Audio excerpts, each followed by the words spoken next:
Prezados irmãos, eu vos cumprimento com a paz do Senhor Jesus.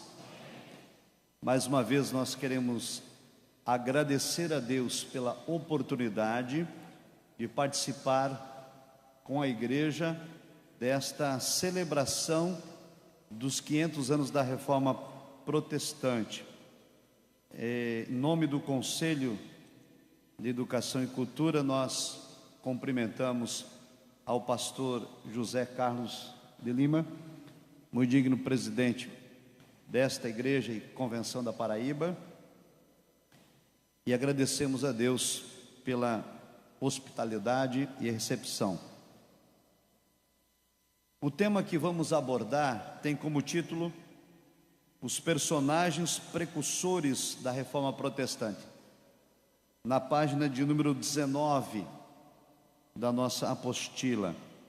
Mas antes, vamos fazer uma leitura bíblica no livro aos Hebreus, no capítulo de número 11. Faremos a leitura de alguns versículos da palavra de Deus para fundamentar a nossa reflexão. Aos Hebreus, capítulo 11, versículos 36 a 40. Peço a bondade da igreja para ficarmos em pé, em reverência à leitura da palavra de Deus.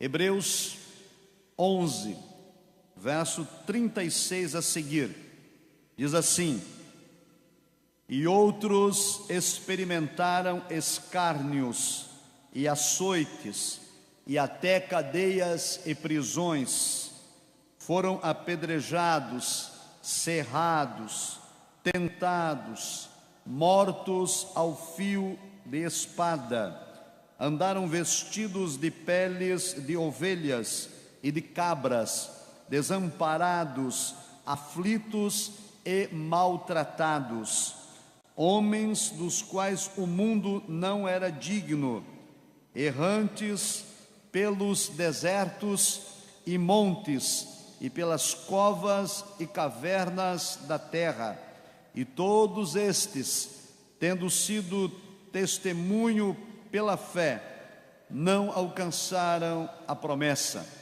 provendo Deus alguma coisa melhor a nosso respeito, para que eles sem nós não fossem aperfeiçoados.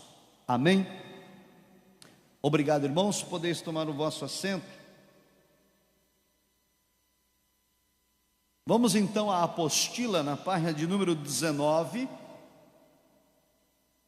O texto bíblico que lemos faz referência aos heróis da fé, aos nossos antecessores, aos nossos antepassados, aqueles que foram levantados por Deus e prepararam o caminho para que hoje pudéssemos desfrutar desta mensagem de salvação. E na Reforma Protestante não foi diferente. A Reforma Protestante tem elementos, personagens e eventos que antecederam o movimento da reforma. Eu vou usar a apostila e também vou usar o telão. Os irmãos poderão acompanhar de modo alternado no telão e também na apostila. A introdução que está no telão é a mesma que está na apostila e diz o seguinte: a reforma eclodiu em 1517 com Martinho Lutero. Porém, bem antes, aconteceram eventos e fatos que são considerados como precursores do movimento do protestantismo. Precursor é aquele que antecede. Então veja aí na sua apostila, por favor. Eu vou me deter, em virtude da exiguidade do tempo, em 4 deles. Veja aí no sumário: 2.1, Pedro Valdo, e o Movimento Valdense. 2.4, João Wycliffe e os Lollardos. 2.5, John Hus e os Hussitas. E 2.6, Jerônimo de Savonarola. Então eu quero pedir aos irmãos, como é um seminário, eu quero participação do plenário. Eu quero que os irmãos leiam comigo o sumário 2.1, todos juntos. Pedro Valdo e o Movimento Valdense. 2.4, João Wycliffe e os Lollardos. 2.5 e 2.6. Muito bem, obrigado. Vamos iniciar então com Pedro Valdo. Pedro Valdo, ele inicia o seu movimento 340 anos antes de Lutero.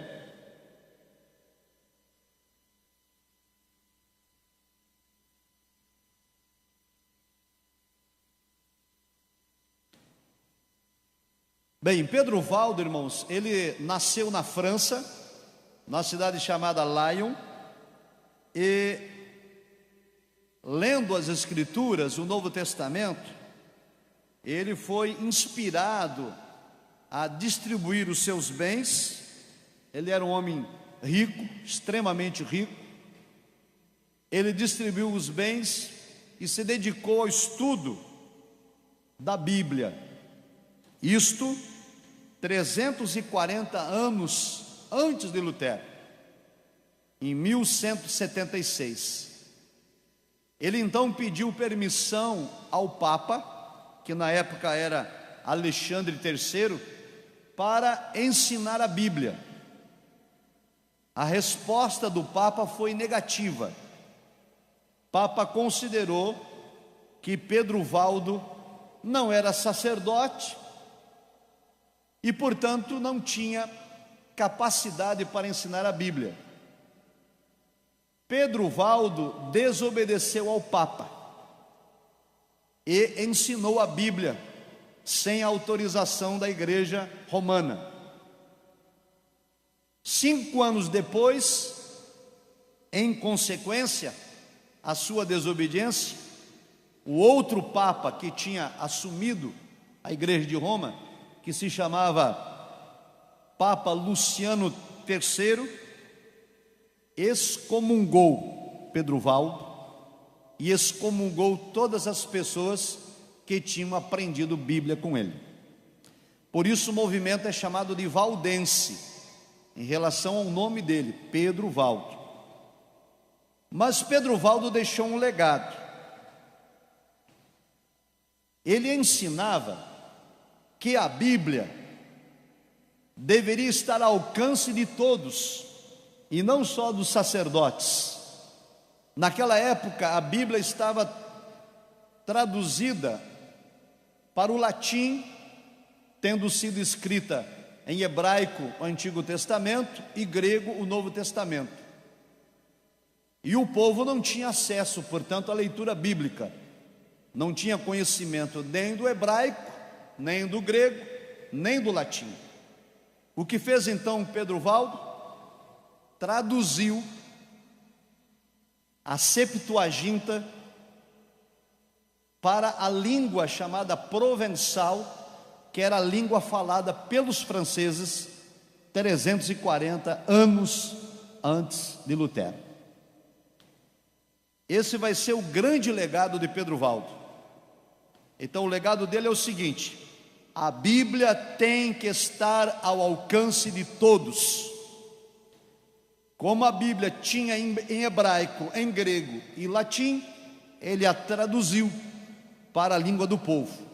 Então não foi Lutero quem fez isto pela primeira vez, traduzindo a Bíblia para o alemão lá em 1517. Pedro Valdo já o tinha feito, mas para a língua dos franceses. Então esse é um precursor importante. Vamos ao segundo deles. Veja aí na sua apostila. João Wycliffe. 200 anos depois de Pedro Valdo, 200 anos depois de Pedro Valdo ter traduzido a Septuaginta para o provençal, a língua dos franceses, e por causa disso ter sido excomungado da igreja oficial, Deus vai levantar um outro homem, chamado John Wycliffe. Ao contrário de Pedro Valdo, que era um leigo, John Wycliffe, ele estudou na Universidade de Oxford, na Inglaterra. Ele foi sacerdote católico, reitor da paróquia, e ele começou a discordar de um comportamento cada vez maior na igreja em Roma. No telão, nós vamos ver o que ele denunciou. No slide anterior.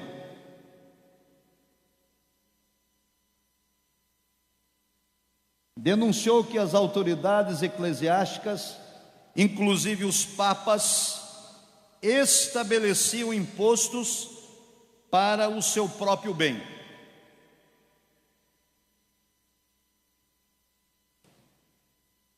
que mais John Wycliffe vai denunciar?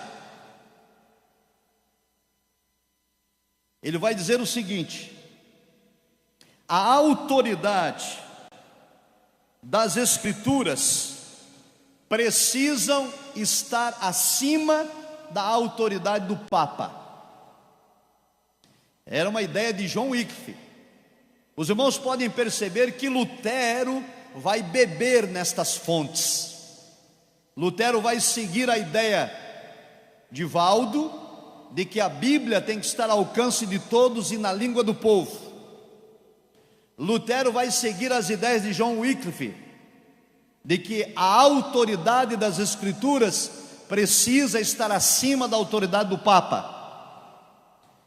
John Wycliffe também vai traduzir a Bíblia para o inglês, para que a Bíblia chegue ao povo. Então, estes homens são precursores. John Wycliffe, por exemplo, já na sua época, 140 anos antes de Lutero, ele discordava de uma doutrina católica chamada de transubstanciação. Acreditavam que no momento da ceia do Senhor, chamada de Eucaristia pelo catolicismo, e quando o sacerdote consagrava o pão e consagrava o vinho, havia uma transformação. O pão virava carne de Cristo e o cálice se transformava em sangue de Cristo. John Wycliffe discordou, ele disse: não, isto é símbolo, é uma simbologia. O pão é símbolo do corpo, o cálice é símbolo do sangue, não há transformação. Isso 140 anos antes de Lutero. Os seguidores de John Wycliffe passaram a ensinar estas verdades, e eles foram chamados então de murmuradores, que quer dizer lolardos. Por isso, os seguidores de John Wycliffe são chamados de lolardos. Pode repetir isso comigo? Lolardos. Lolardos queria dizer murmuradores. Eles murmuravam contra a Igreja Católica, discordando da doutrina errada que era ensinada. Então John Wycliffe tem uma contribuição muito importante. Conclusão: o que acontece com John Wycliffe? Ele é expulso da Universidade de Oxford e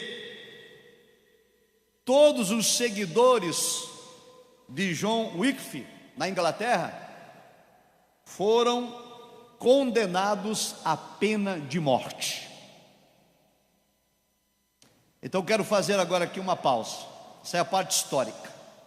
Pedro Valdo, 400 anos, praticamente 340 anos de modo preciso, antes de Lutero, é levantado por Deus, traduz a Bíblia para o idioma dos franceses, considera que a Bíblia tem que estar ao alcance do povo e questiona a autoridade do Papa, alegando que as Escrituras precisam ter autoridade maior do que o Papa. É excomungado por conta disso. 200 anos depois surge John Wycliffe com as mesmas ideias, não na França, mas na Inglaterra. John Wycliffe diz: sim, a Bíblia é a autoridade suprema e precisa estar ao alcance do povo. E ele a traduz para o inglês. Ele denuncia os abusos do papado, questiona doutrinas que são tradições e que não têm fundamento bíblico. Pedro Valdo foi excomungado. John Wycliffe é expulso da universidade. Os seguidores de Pedro Valdo também são excomungados.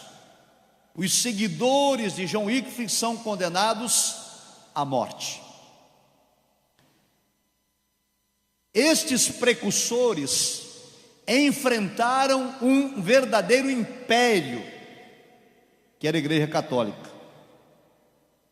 que tinha a seu poder o exército, o governo e a política. Enfrentar o catolicismo era colocar o pescoço na guilhotina. E estes homens ousaram colocar as suas vidas em risco para que a verdade da palavra de Deus prevalecesse no tempo em que viveram. E eu pergunto aos irmãos, no século 21, não estará Deus também à procura de homens e mulheres que estejam dispostos a oferecerem as suas vidas num sacrifício vivo a Deus, para que a verdade plena da palavra de Deus seja autoridade suprema em nossas igrejas?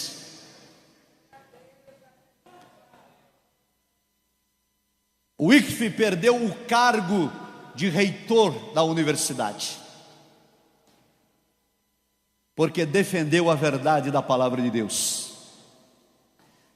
Mas quantos e quantos líderes no Brasil afora, temerosos de perder a função ou o cargo que têm, se dobram diante das inverdades, das heresias e dos desmandos que acontecem para manter uma função eclesiástica que lhe é favorável.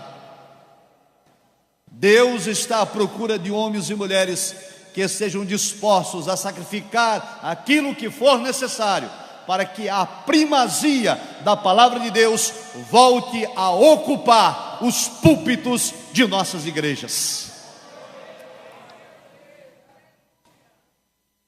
E escute, John Wycliffe, ele estudou na Universidade de Oxford, ele era teólogo, estudante da Bíblia. Vamos ao próximo, João Hus. Acompanhe na sua apostila, na página 21. João Hus foi ordenado sacerdote católico em 1401. E assim como John Wycliffe, ele era teólogo. John Hus estudou na Universidade de Praga, na antiga Tchecoslováquia. Ele foi reitor da universidade. Naquela época, a cidade de Boêmia, a região de Boêmia em que ele vivia, era um antro de perversidade. Era a região mais rica e mais mundana que existia. O que fez João Hus, 115 anos antes de Lutero, passou a denunciar o mundanismo dentro da igreja. Isto, meus irmãos, é meados do ano 1400. Vamos ver algumas dessas denúncias. Olha o que ele escreveu contra o Papa, está no telão. Ele disse: um Papa indigno, que se opõe ao bem-estar da igreja, não deve ser obedecido. Olha o que diz John Hus: a autoridade final é a da Bíblia, e o que um Papa que não se conforma com a Bíblia não deve ser obedecido. Sabe isso quer dizer, irmãos? Que a nossa regra de fé e de conduta não é aquilo que diz o homem, mas aquilo que está revelado na palavra de Deus. Nem a experiência particular de alguém pode ser levada em consideração como dogma ou doutrina, se não for provado pela autoridade da Bíblia Sagrada. Hoje nós aceitamos essas declarações, mas em 1400 elas soaram como rebelião. John Hus foi chamado para se retratar. Houve um concílio na cidade de Constança para ele retirar o que tinha dito. Sabe o que mais ensinou John Hus? Ele disse: o crente não precisa de um intermediário humano para conversar com Deus.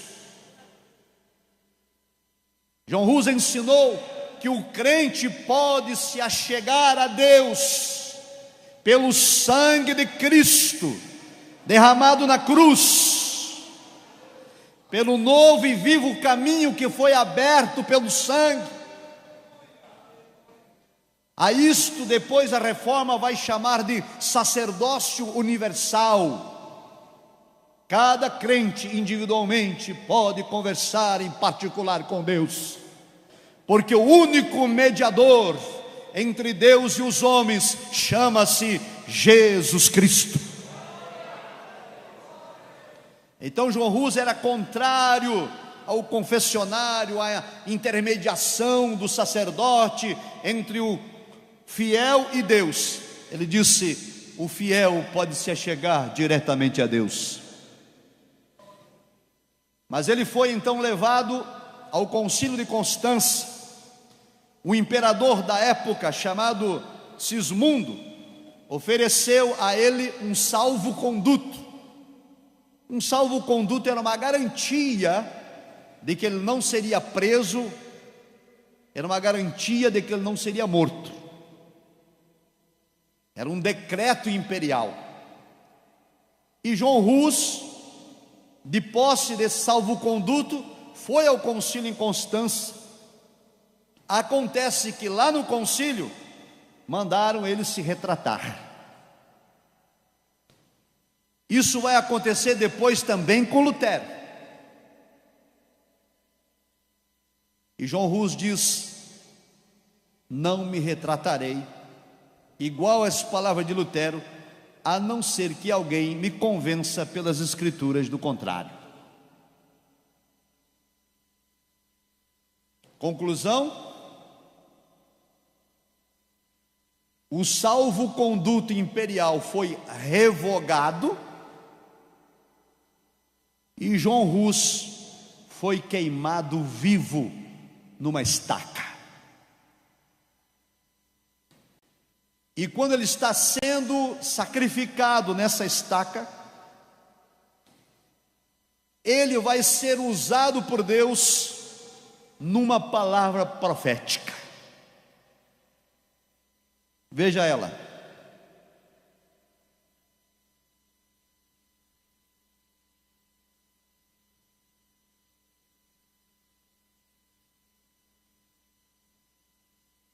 Está no telão. As palavras de João Hus. Ele diz: vocês hoje estão queimando um ganso, que a palavra Hus, na língua boêmia, significava ganso. Ele disse: hoje vocês estão queimando um ganso, mas dentro de um século, disse João Hus, um século, dentro de 100 anos,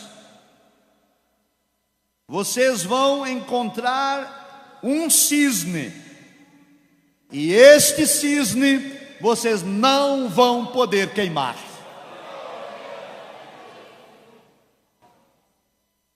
Cento e 2 anos depois, Deus levantou Lutero, e a Lutero, a Igreja Católica, não conseguiu queimar.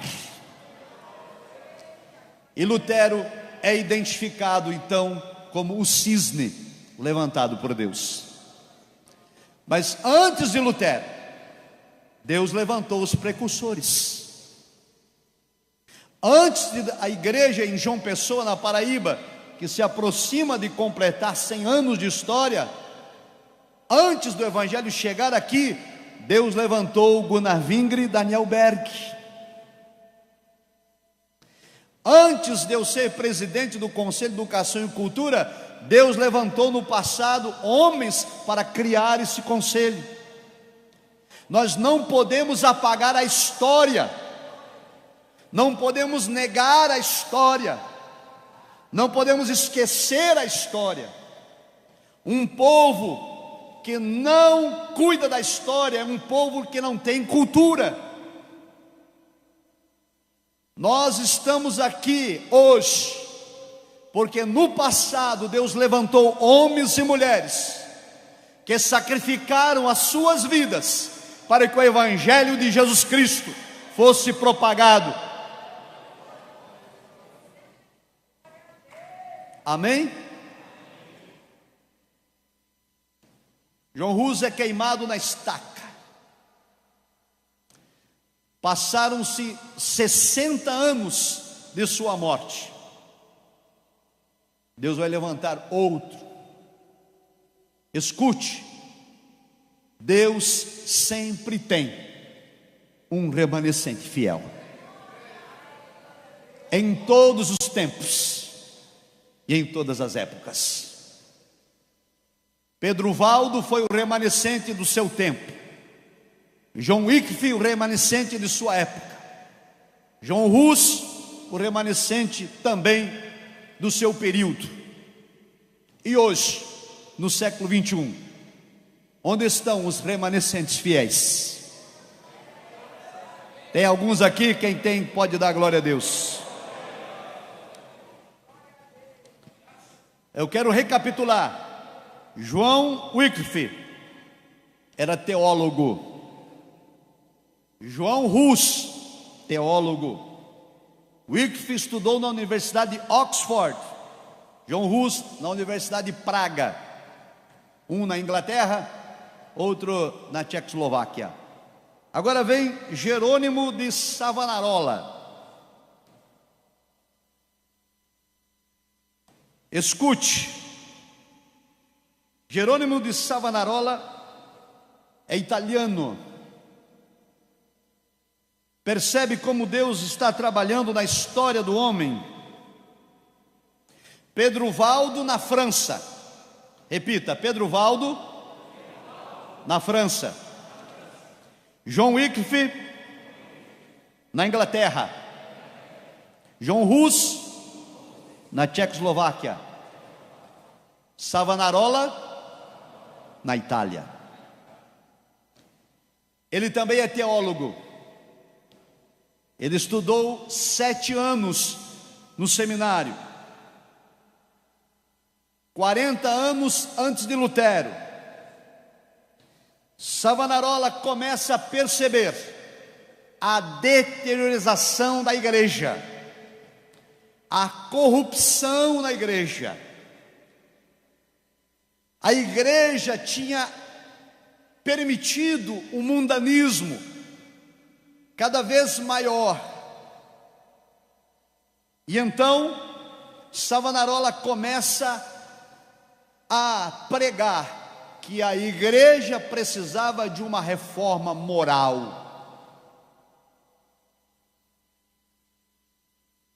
O que vai acontecer? O Papa Alexandre VI,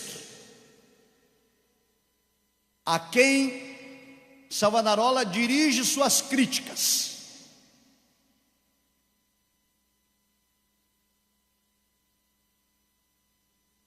o Papa não se agrada de ser criticado. Um Papa corrupto, um Papa ladrão, e ele manda enforcar Jerônimo de Savonarola. E a mensagem de Jerônimo Savonarola, vou repetir, era reformar a moral da igreja. Sabe o que isso significa dizer? Savonarola entendia que os líderes da igreja deveriam ser homens idôneos, que era necessário integridade, que era necessário caráter cristão, que era necessário moral para poder presidir a igreja de Jesus. Mas a cúria romana estava apodrecida, corrompida, a imoralidade. Como ouvimos ontem na plenária com o pastor Altair Germano, os cargos eclesiásticos eram comprados a peso de ouro.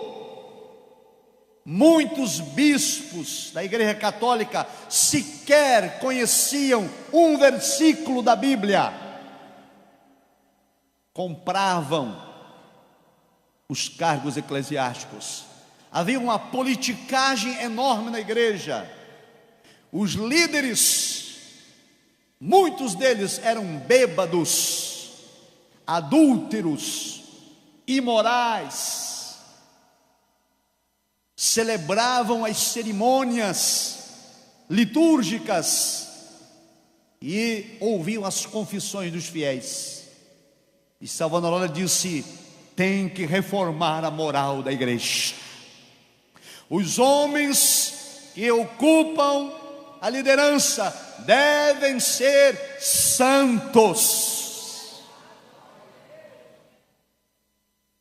Mas o seu brado não foi ouvido, e o Papa mandou enforcá-lo para calar a sua voz.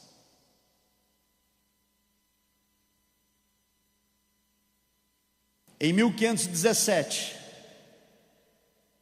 Deus vai levantar o cisne, e Martinho Lutero vai fixar as 95 teses e vai instituir a reforma. Uma reforma que é primeiro uma reforma espiritual e moral, e é assunto do próximo preletor, e vai tratar da teologia dos reformadores: Lutero, Calvino, Zwinglio, e outros. E pela exiguidade do tempo eu quero encerrar a minha preleção. Mas antes disso, quero trazê-los uma reflexão. Pedro Valdo na França, João Wycliffe na Inglaterra, João Hus na Tchecoslováquia, Savonarola na Itália, Unavingre e Daniel Berg no Brasil.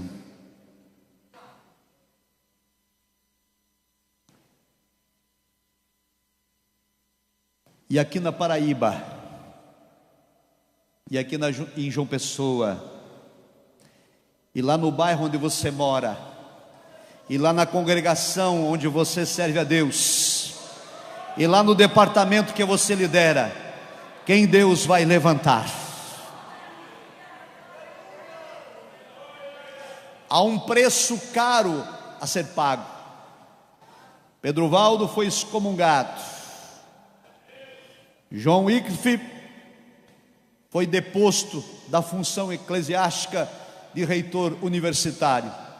João Hus queimado na estaca. Savonarola enforcado. É bem possível que soframos alguns reveses. É bem possível que percamos alguns amigos, falsamente, supostamente amigos. É possível que algumas pessoas fiquem contrariados com a nossa postura. Aqueles que querem manter a corrupção, aqueles que querem continuar levando vantagens, aqueles que querem perpetuar o erro. Mas há um nos céus que contempla o nosso trabalho e Ele zela pela sua obra. Finalizo lembrando-lhes de um homem cujo testemunho é dado por Cristo.